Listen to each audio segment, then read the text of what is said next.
How's it going, guys? My name is Dave Polio. I'm a full-time eBay reseller. In this video, we're going to have a great conversation with Caleb Sells. Caleb Sells is down below in the link in the description and on the title.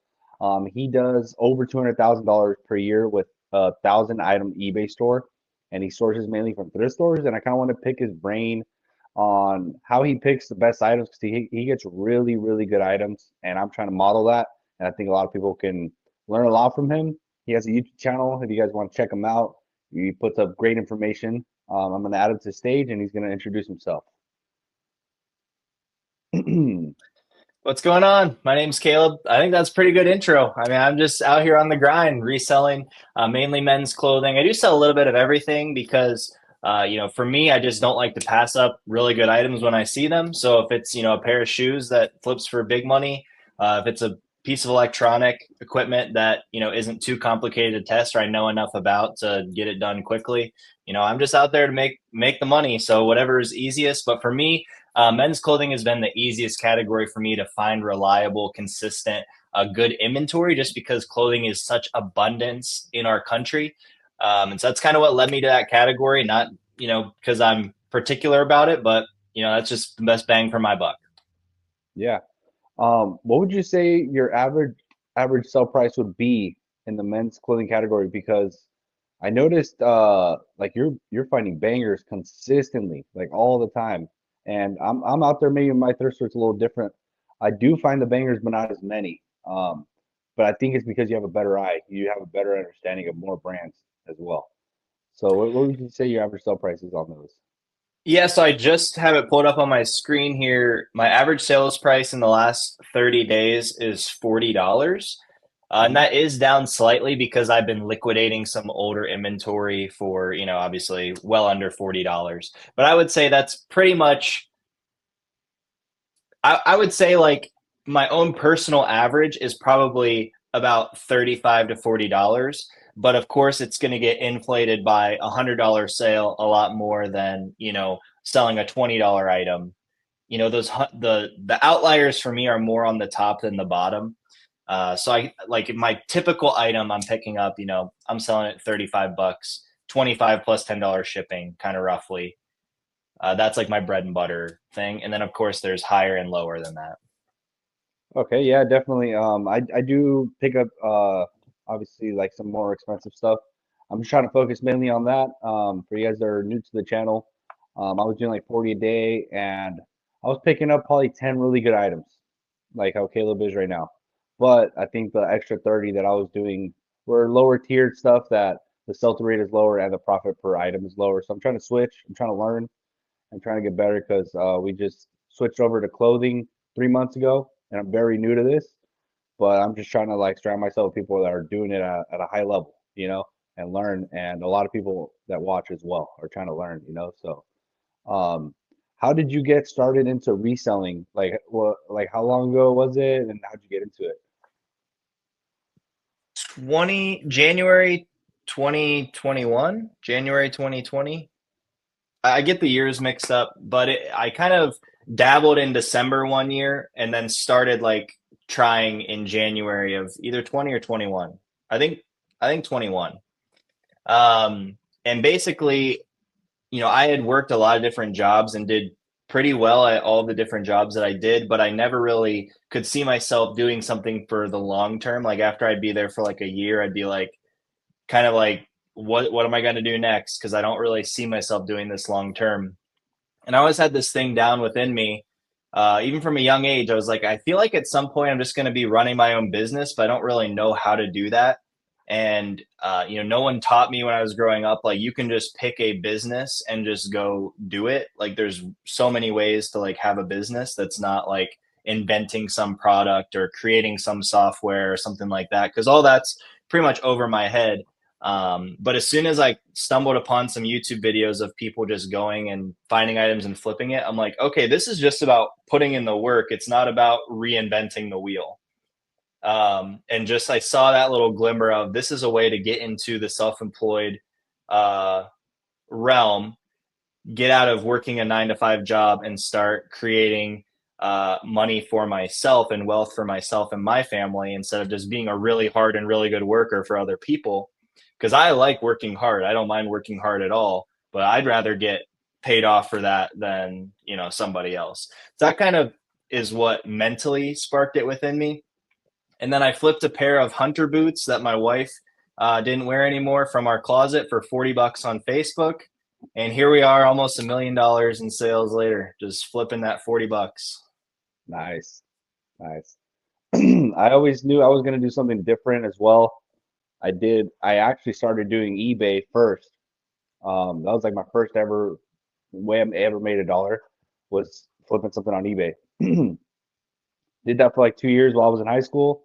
Went into a different career field for like 4 years, and I just didn't get fulfilled by it. Like I was making great money, but I just knew like there was something else I could do for on my own route, that I can make my own money. And eBay is just a great tool to multiply our money, and I think we're all kind of on the same boat. I think I've been like 870 in the last like 4 years or something like that. I don't have 870 in the bank, but I mean, we've done that. Yeah. But it's definitely been like uh, very, very good. And I think it's a great opportunity for people if people want to get started, in January like you did. It's the time is now. I think it's a growing thing. The reselling market is, I think, is going to get bigger, but it's not going to get easier. So you have to get Yeah. on it right now. It's getting harder. It was easier 5 years ago, and it's going to get harder in the next five. But you can definitely do it if you do it right. And if someone wants to hop on, they definitely need to do it as soon as they can and not procrastinate and get on this train because maybe in 10 years we're going to be looking at this time as the golden age of reselling, and it might be like not even feasible in 10 years. Who knows? Um, but I mean, for the most part, if you find really good items, sell low, I mean, buy low, sell high, you should be good no matter what. But we'll see. We'll see what happens in like 10 years. Yeah, and the items that are good is what's like kind of constantly rotating. And I think like, you know, the more entrenched you are into this world of buying and selling, the easier time you're going to have picking up on what those things are.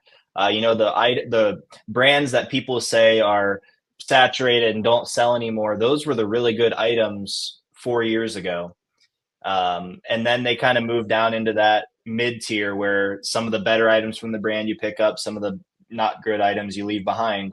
And they all kind of just keep filtering down. And sometimes they cycle back up to the top and filter their way back down. And so I think just kind of staying focused on one thing, um, buying and selling online, you're going to be the one out there touching the items in the field, seeing what people use, seeing what people buy. And so the people that are really dedicated to it will always be able to find that next thing. But it's not always spoon fed to you. And I think that's why people think it's getting harder. And it is getting harder because more people are doing it. And prices are increasing across the board, but it's still definitely possible because there's so many things out there that are worth money that we don't even know what they are because the trends can't instantaneously transfer to people talking about it on YouTube and everybody knowing it. And that's what makes them good is that not everybody knows it. If everybody knew it, it wouldn't be good anymore. Yeah, absolutely. Um, what made you get into YouTube? You just started like what, 11 months ago or something like that? Yeah, I in 1 week, December 10th, I posted my first like real video. So I've been kind of reminiscing about that because it's really cold here in Ohio. And I've started filming in my garage, which I still do film quite a bit in my garage. That's where I work out of. And it's cold, especially yesterday. At my storage unit, it was 21 degrees when I was pulling orders. And it just kind of like brought those memories back because I was freezing my tail off out there trying to record videos for the first time. Um, Honestly, it's something I've really enjoyed.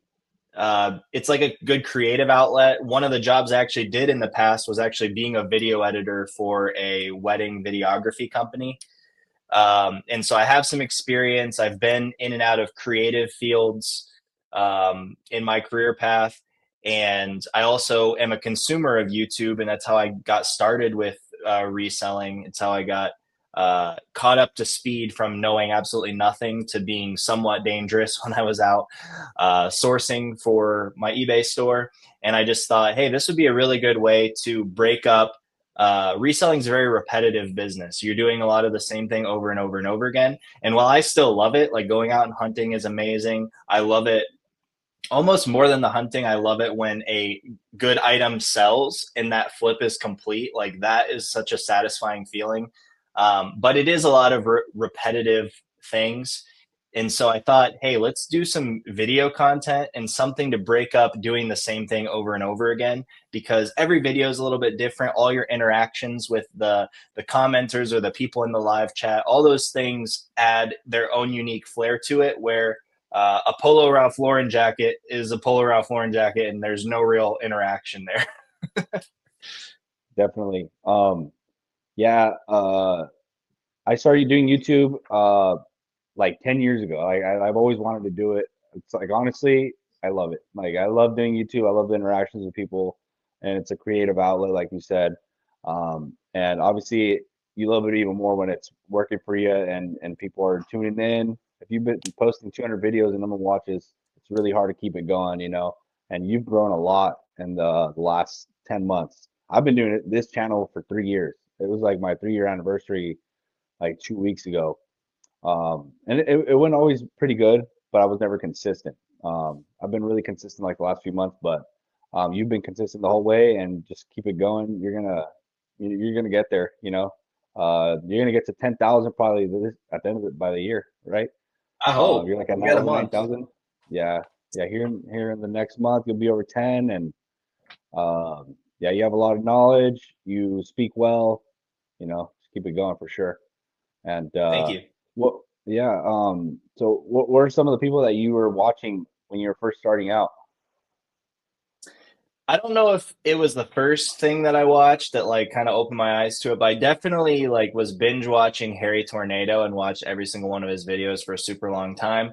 I just felt like he was a very relatable person. Like he was just a normal dude. I'm like, if this dude can do it, no offense. I mean, Josh, if you're watching this, you know, I don't think you're normal. I think you're exceptional. But you know, the concept of it was he was saying anybody can do this, and I think that really stuck out to me because I didn't have a way into the self-employed entrepreneurship uh, landscape, and this was a way for me to get my foot in the door. And then once I actually got in the door, I realized how wide it actually is and how accessible it actually is for almost anybody to be their own boss in some capacity. Oh yeah, it's funny. I didn't know there was a YouTube eBay space when I was doing eBay. I was already in like a year. I was like already had my warehouse, and I wasn't like I didn't have like a system and stuff and until I started watching Daily Refinement. That was the first guy that popped up. I was already doing eBay for like I would say kind of a high level. I think my 90-day total was already like at 80,000. Until I saw theirs, I was like, oh, what the heck? Like a system or like having systems and processes and stuff. I was like, that was completely new to me. And then I started getting into that realm of YouTubers and stuff. And um, like we said, I started the channel 3 years ago. I remember I was just like, dang, like I feel like I already had my setup. I was doing like 40,000 a month in electronics and stuff. And I just posted one video and I didn't look at it for like 3 months. I think I was logged out. And then I logged back in and it had 11,000 views. And I was like, oh, dude, what the heck? And then that's when I started coming back on. But I didn't really watch anyone. Um, I would say Daily Refinement and stuff like that to start off. But I already knew about reselling because my dad, he's the one that taught me. Uh, and I kind of got in it, like introduced it that way. But I know a lot of people started just because of YouTube and stuff, and it's crazy how it's like a big space. There's a lot of content creators in this. Harry Tornado is huge on here, obviously, and Yeah. he's super relatable. He's not crazy with the in the eBay thing, but he does it and he speaks very well, and people like him, you know. So it goes really good for him. Um, and obviously, he has like his whole family in there. It's like a whole family channel too. So, Yeah, that was uh, something that definitely inspired me to be self-employed, as I didn't want to be, you know, spending all these hours away from my family. One of the other things I did before reselling was doing sales, and you know, there's a lot of long hours in sales, And I was looking at the people that were successful in my industry, and they were working constantly. And it's like, okay, they might be making hundreds of thousands of dollars per year, but they like I've never even met their families. They spend way more time with me than they spend with their own family. And so I was like, how can I make that different? Because, my family is just the most important thing to me. So, why would I want to be away from them, and what can bring me home? And, that is definitely a relatable thing, from some of these YouTube channels, just showing like people that are actually at home and seeing their families and seeing their kids grow up. That's a huge inspiration. Awesome, man. You've been married a couple years. You have a daughter, right? She's a couple years old. How old is she Yeah, I now? have a two and a half year old, and we've been married for five-year anniversary was in October. Awesome, So, man. Awesome. yep, Yeah, my hopefully, wife has supported me from the beginning. I mean, I sold her boots. That's how we started this thing. She volunteered them. I didn't steal them. She was like, "Hey, I want you to take these and take the money and run and run with it." And yeah, she's really supported me the whole way. I know, like, I see a lot of people in the comments, like, there's some people where their spouses don't really like want them spending money on stuff and this, that, and the other thing. And this is kind of off topic, but if that's you and you're watching this, I would say the best advice I can give to you is be very disciplined and be a really hard worker when you do have that opportunity. And don't have a death pile. If your spouse sees you spending your money and it's just sitting there not being listed or being sold, they might have reason to be concerned. But from when I started, I I think I heard this from Harry Tornado. I put the eBay app on my wife's phone, and every time something sold, she would get a notification. And I never had a death pile, and everything was always very organized and never bled into our home. Like, I either kept it in the garage or kept it in a closet or kept it in the basement, out of sight, out of mind for her. And I just did my own thing on my own time, on my own hours, so that she didn't have to, be inundated with random inventory and all this stuff in our living space. And that little bit of trust that I earned from getting those sales and not letting it, overtake our life, was kind of the foundation for her, giving her full support. And, I actually went full time only 8 months into reselling, probably way earlier than I should. But the job that I had previously had some like changes that were going to drastically change the flexibility and was going to really limit how much I'd be able to do reselling. And so, yeah, even 8 months in, she was fully on board with us taking that leap, and we never looked back. That's awesome, man. Definitely, I have seen comments of people that their spouses or their girlfriends don't support them in this, and that I can't imagine because obviously you have a strong support system. I have a very strong support system. My girlfriend supports everything that I do, lets me do my thing. Monday through Friday I do work a lot, but we still see each other. We dedicate our times, but she supports me. She goes to the good old bins with me, to the flea market when I need a little help to clean some more shoes. She comes in, and that's like the game changer, for me. Yeah, And having someone that's gonna be there with you no matter what and is there to support you is like the best thing in the world. And I wish that for everyone. It's just amazing. for sure. Um, and I know some people like I've gotten a lot of those comments for sure. And yeah, I can't imagine it's really hard um, when someone doesn't like Yeah, see your vision and stuff. for But sure. yeah, definitely. It's hard. There was another thing I wanted to ask you.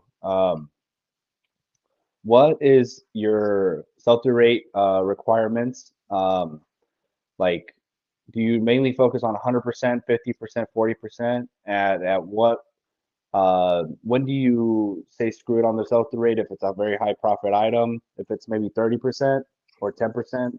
Like, Yeah. what's your thoughts on that? How do you go about it? So there are some blanket number answers I can give you, but I also want to encourage people. There's so much nuance to this. An example that I'll say is, this is a pretty common brand these days, but like an Untuck It men's button-up shirt. It's a pretty common item these days. They used to be like a bolo. They're not very quick movers. They don't sell for tons of money these days.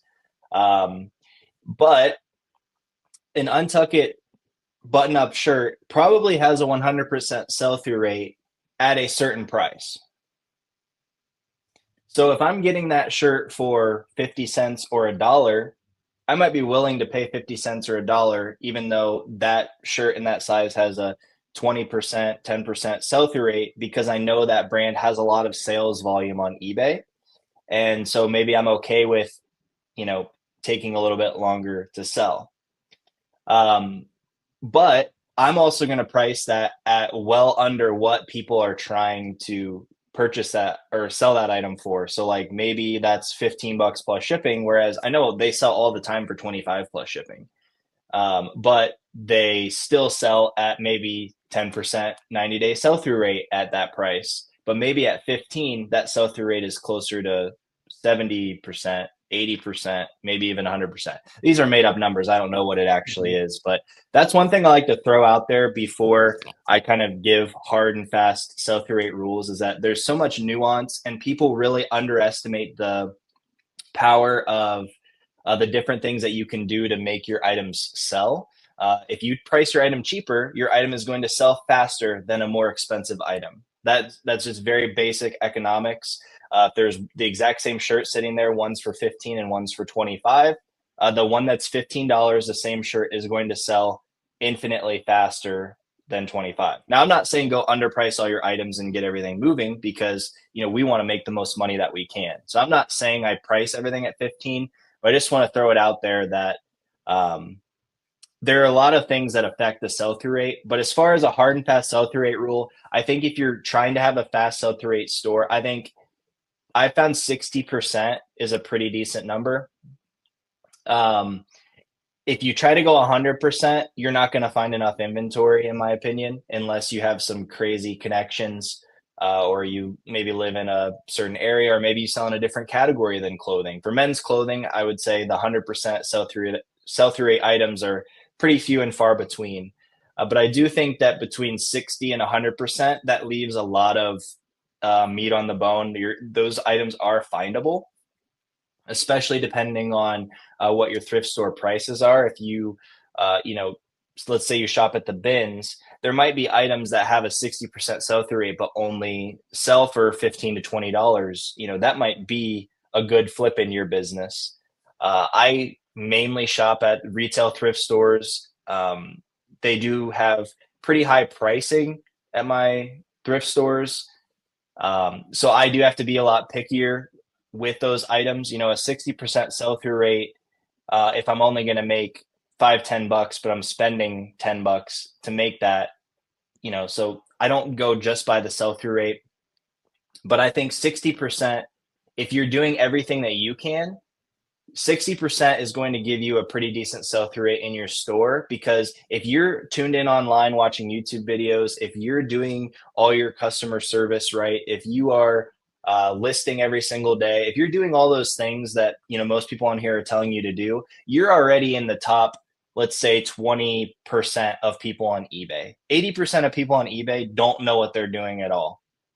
Yeah, they So if you're don't. in that top 20% and then you have a 60% sell through rate, let's just say that kind of bumps you up into that closer to 100%. And that's kind of how I mentally factor that in. Like for me, 60%, I'd be shocked if a 60% sell through rate item stayed in my store longer than 3 months, because my sell through rate is so strong personally, from all the tools and the high quality listings and the high quality pictures and the listing every day.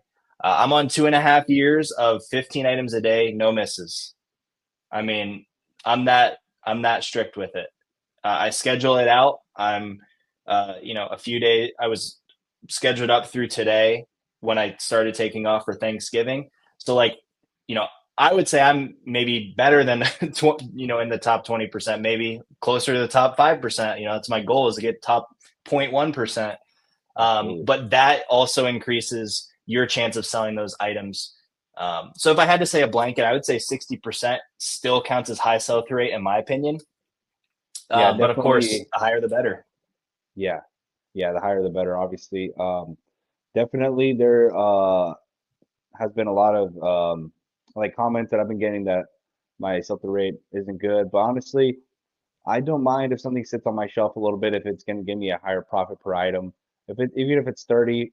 30% sell through, but it's gonna make me $30. Like I don't mind it sitting. I don't mind having money invested there. Every single item I've sold in the last 2 months was stuff that I listed within the last 2 months, because it's all like new. So those kinds of items, I'm just gonna like keep listing those, buying those, and then learn a bunch. I've been learning a bunch from a lot of people when they show their what sold. And I don't really write anything down, but I just kind of have like a photographic memory when it comes to those. I hear about the brand once, and I'm like, okay, I'm gonna whenever I see this, I'll remember it. I think I'm that's trying to a look at good, Hilton I every think that's day. a skill I see with a lot of people that are good at reselling. It's like they just kind of have that steel trap memory. Like I definitely have that. I could just be doing listings, having somebody talking in the background, not even fully paying attention to it. And then like I'll be at the thrift store, I'll be like, I feel like I heard this before, and then I'll look it up and it'll be good. I mean, I don't know if there's any sort of science behind that, but I do see that that's a good trend. Like I see that as a trending thing that good resellers have, is just like that ability to just pick out little pieces of information and hold on to it somewhere in their filing cabinet in their brain, be able to pull it out at a moment's notice when you're out, in the field. Definitely, it helps you out a lot. It saves you time. You move a lot quicker. If you're trying to source 100 items in a day, there at the thrift store, I've noticed you do that. You pick up 100. If you're searching every single one, if you're going through a list that you wrote down, it's going to take you forever. But if you have it Yeah. photographic memory of the bank of information that you have in your brain already, it's like, oh, I remember this one. I remember this one. You keep it Yeah. moving. Obviously, you do have to check comps still, but for the most part, having that Rolodex of information is super important. And I can't speak on how to get better at that. It's just kind of something that we have. I think it does help us out a lot. And going back to the 80% of people that don't know how to do eBay, especially with clothing and shoes, I noticed that you set yourself apart very quickly. A lot of people sell their stuff that they have at the house. I think 80% of the listings are people that probably have like 20 items listed and it's things in their house, and you're competing with those people like 80% of the listings. So definitely it is nuanced, like you said, with the sell-through rate, because if you have better pictures, titles, description, and a better price than all those people, it's going to sell faster. And that's definitely what I noticed. Um, and yeah, with the electronics, I did electronics for 4 years. I didn't know what sell-through rate was. Like I did not know what that was until like recently. But now with clothing, I have to know what that is. I do have to watch out for it. Not all the brands are good. It might be $20 profit item, but it might sell in a year, even by doing everything correctly. So it's something I've definitely had to learn. Um, well, like my little short journey doing For that. sure. And I think one thing like that I do is I have a numerical sequential inventory SKU system. I think that's like daily refinement, what he kind of was teaching back in the day. And so like it started at zero and it's just been counting up, and now I'm at 9,000, items or whatever. And so what I do is I go to my eBay store and I sort by the SKU number, and I go to the very oldest items. And then like obviously, this is more complex, but I'll go and I'll like discount those oldest items to try to get them moving. But one thing that I do when I go and do that is I look at the items that actually haven't sold. When I go to put those sales on and liquidate those items, I'm looking, okay, this item doesn't sell. This item doesn't sell. Or this is actually an item I'm still picking up, but it didn't sell. Why did it not sell? Or is this not as good as I think it is? And doing some reflection on the items, even from my own store. Because a lot of times the things in your own store are the items that you commonly pick up because in your head you think they're good. And so if you're not really reflecting on that data for yourself, you can just kind of get into that trap of just buying the same things over and over and over again. And, liquidating old inventory at even a very, very, very steep discount has been one of the blessings of my business, because it does keep my store small. It keeps my processes lean. It keeps me from holding on to items that will never sell. and contributes to having a high sell-through rate store because it's not overloaded with stuff that most likely won't sell. Absolutely. When I first started doing shoes, speaking of the older listings, I could tell which ones are older because it's like a whole new thing that I started. I looked at the old boxes and I went and searched up a bunch. There were some shoes that were listed for $80, and I checked them up again, and I was like, I saw them. The condition was not up to par. Like now, I wouldn't pick them up. But they were listed for 80, and then I searched them up, and even if they're in better condition, they should have been listed for 35. And I was like, dang, like that's why this hasn't sold. And you gotta constantly check your old stock. For some reason, sometimes we mess up or Hmm. stuff changes, the market changes on those items. And I switched them to 29.99. They're messed up. If they're in better condition, they're 34.99. And I had it for 80. They sold within the day, you know. So um, going back and fixing your old inventory is probably just as important as listing new stuff. And For sure. right now I'm listing less, but I'm making sure the 10 that I do post right now are as good as they could possibly be. And then I'm going and fixing old ones and just rotating stuff a lot. You told me about Auto Posture, which we're gonna give Auto Hmm. Posture a shout out with your code. With I'm gonna my put your code code. down below. Yeah, with your code. I Wow. don't have a Okay. code. I'll help you out with that. I haven't signed up for it, Appreciate but I'm that. going to sign up for it. We're gonna put your code down below, guys, and talk about Auto Posture a little bit. Yeah, so auto posture has been a huge game changer in my business. I started using it in May, and I had gone back and forth with cross listing over the last like maybe year before that, or maybe year and a half before that. And one thing that I kind of stopped cross listing because I realized that I didn't fully understand how eBay worked, and because eBay is the biggest platform and the biggest machine for the categories that I'm selling. I really wanted to take a step back and really focus on how does eBay work and how can I master eBay. I don't claim to be a master, but I did learn a ton when I really focused on it instead of just trying to spam everything everywhere and get as many little one-off sales Nice. as possible. And then once I understood eBay a lot more, then I was like, okay, I would consider cross listing just to increase my sell through rate. I'm not going to focus on another platform, but this is an opportunity to just, let's say I increase my sell through rate by 15% every 90 days. That's putting a lot more cash back in my pocket and would allow me to increase my listing goal if I wanted to, or be pickier with what I'm buying because the items are selling faster. So all those things are going to get better if you're moving more product. And so I did start to try cross listing. And to be honest, I tried the other softwares that people promote, and I always had items that would sell on multiple platforms. And if you guys know, if you cancel items on eBay for being out of stock, if you get too many of those, you can lose your top rated status. It's going to hurt you in the algorithm. You're probably going to get a negative feedback along the way. Lots of negative things can happen. There aren't as many punishments on the other platforms, but particularly if you cancel on eBay. And I was just kind of so frustrated by I finally get a sale, I go to pull the item and it's not even there because it sold a month ago on Poshmark. And there was just so many little caveats and glitches and things you had to work around, and you had to really monitor it. And as I was trying to grow my store, you can't really micromanage thousands of items because you would just spend your entire time micromanaging inventory.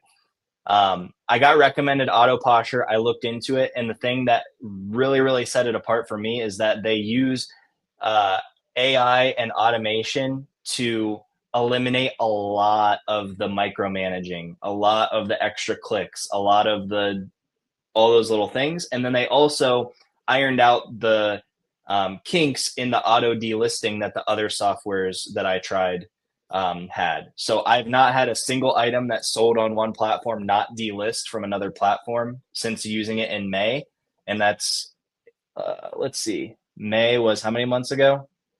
5 or 6 months ago, and I sell about 700 items a month. So however many 3,500 items, I've not had a single thing not delist appropriately. So I feel like it's a pretty good sample size to give it the seal of approval that it's rock solid. And then the thing that I love even more is that they have combined um, the cross listing with also the virtual assistant services that I was paying for to be relevant on Poshmark. Because if you're unfamiliar with Poshmark, their algorithm defaults to items that have been recently shared or interacted with on their social media platform, because that's kind of their goal, is to make it a little more social media-esque. I don't really engage too much with that, but that's why I have Auto Posture's virtual assistant doing that engagement for me. So it's another way that I can be 100% hands off, but still be relevant on this other platform. And then Right. the like thing that really is the cherry on top is they also do virtual assistant work on my eBay listings. So that was something that I didn't even have before. So I got that in addition to all the other services I was paying for from different companies. I had to pay the cross lister, I had to pay the virtual assistant, and then I also didn't even have an eBay virtual assistant. And now all of that is all under Auto Uh-huh. Posture. And what that virtual assistant does on eBay is automatically sends offers, and it also automatically delists your item and recreates your item with a brand new item ID and a brand new fresh listing every 30 days, which I believe drastically will improve the sell through rate of any item. Because as we all know, once an item gets searched 3, 4 times, people click on it and click away. You're just moving back pages in the search on eBay, and it gets harder to sell your item. That's a cool. That's Um, the most condensed version I could give right there. I think I'm definitely gonna get it. I want to do the auto delisting because a few times I've done it throughout the years, or a couple hundred times. It's always related to direct sales. On those items that I delisted myself and refreshed and made new and put again. So the fact that it does that, honestly, I am gonna try it out. Um, I think I'm gonna cross this to Poshmark and just try it out, probably with a bunch of shoes.